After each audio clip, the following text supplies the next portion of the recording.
আসন্ন মহরম উপলক্ষে আজ উলুবেড়িয়া ১ নম্বর ব্লক প্রশাসনের উদ্যোগে এক গুরুত্বপূর্ণ সমন্বয় সভা অনুষ্ঠিত হয়। উলুবেড়িয়া ১ নম্বর ব্লক ও উলুবেড়িয়া পৌরসভার অন্তর্গত সমস্ত মহরম কমিটি এবং সংশ্লিষ্ট প্রশাসনিক ও পুলিশ বিভাগের প্রতিনিধিদের নিয়ে এই বৈঠকটি অনুষ্ঠিত হয় উলুবেড়িয়া বিডিও কার্যালয়ে।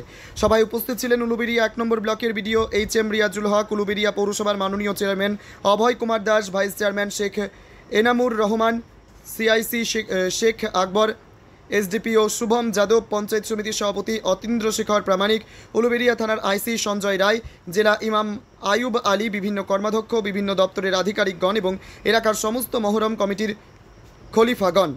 এই সভায় সাম্প্রদায়িক সম্প্রীতি বজায় রেখে কীভাবে মহরম ও রথযাত্রা পাশাপাশি শান্তিপূর্ণ পরিবেশে পালিত হতে পারে সে বিষয়ে বিস্তারিত আলোচনা হয়।